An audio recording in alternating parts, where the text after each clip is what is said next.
வணக்கம். என் உயிரிலும் மேலான என் அன்பு சொந்தங்களுக்கு வருகின்ற 2026 சட்டமன்ற தேர்தலில் தமிழக வெற்றி கழகம் தலைவர் விஜய் அவர்கள் தலைமையிலான தமிழக வெற்றி கழகத்தை யாரும் கூட்டணிக்கு வரலன்னு எல்லாரும் ஒரு மாதிரியா பேசிட்டு இருந்தாலும் மக்கள் விஜய் அவர்களோட தான் கூட்டணியில் இருக்காங்க. அதுல மாற்று கருத்து இல்லை.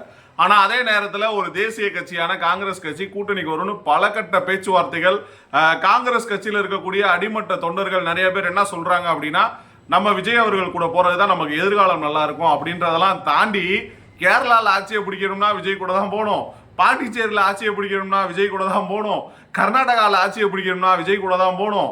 அதே மாதிரி தமிழ்நாட்டு மட்டுமன்றி பல மாநிலங்களில் ஆட்சியை பிடிக்கிறதுக்கு விஜய் அவர்களுடைய தயவு வேணும் அப்படின்றத தொண்டர்கள் வெளிப்படுத்துறாங்க. கிட்டத்தட்ட ஒரு 10 பேர் அங்கே முக்கிய தலைவர்கள் இருக்காங்கன்னா 5-6 பேருக்கு மேலே விஜய் கூட தான் போகிறதுக்கு முயற்சிகள் செய்கிறாங்க. அதனால தான் இப்போ வரைக்கும் திமுக கூட்டணி இன்னும் முடிவாகாமல் இருக்கு. ஸோ வெகு விரைவில் காங்கிரஸ் உள்ள வரலாம். மிக மிக பக்கத்தில் வந்துட்டாங்க. கண்டிப்பாக அஃபிஷியல் அனௌன்ஸ்மெண்ட் வரலாம். அதே போல் தேசிய முற்போக்கு திராவிட கழகமும் காங்கிரஸ் வந்துச்சு அப்படின்னா வர்றதுக்கு வாய்ப்புகள் இருக்கு. அதே மாதிரி ஏற்கனவே சில பேர் கூட்டணிக்குள்ளே போயிட்டாங்களே, மேபி திரும்பி மாறிடுவாங்களான்னு கேட்டால் 100க்கு 100% மாறுறதுக்கு வாய்ப்பு இருக்கு.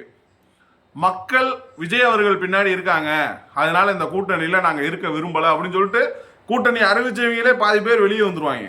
இந்த மாதிரி நிறைய இன்சிடென்ட் இதுக்கு முன்னாடி தமிழ்நாட்டில் நடந்திருக்கு. அதனால மக்கள் கூட மட்டும்தான் கூட்டணி அப்படின்னு நம்ம ஒரு பயணத்தை மேற்கொண்டுட்டு இருந்தாலும் நம்மளை நம்பி நம்மளுடைய படைபலத்தை பார்த்து நிறைய பேர் இப்போ நம்ம கூட வர விரும்புகிறாங்க.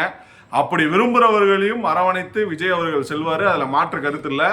தொடர்ந்து தமிழக வெற்றி கழகத்தினுடைய வளர்ச்சி நாளுக்கு நாள் அதிகமாகி கொண்டே இருக்கு. இந்த நேரங்களில் நம்ம அடிப்படை உறுப்பினர்கள் எல்லாரும் செய்ய வேண்டிய ஒரே ஒரு விஷயம் என்ன அப்படின்னா, நேர்மையாகவும் உண்மையாகவும் யாரை கை காட்டுறாங்களோ அவங்களுக்கு விசில் சின்னத்தில் வாக்கு சேகரிக்க வேண்டியது உங்களுடைய கடமை. இன்னைக்கு பட்டி தொட்டி எங்கும் எப்படி ரெட்டலை உதயசூரியனோ அதே போல விசில் சின்னமும் உடனடியாக போய் சேர்ந்துருச்சு.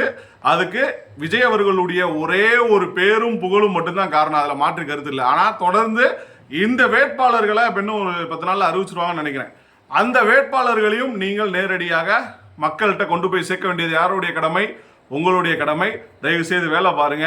2026 நம்மளோடது தான். நன்றி.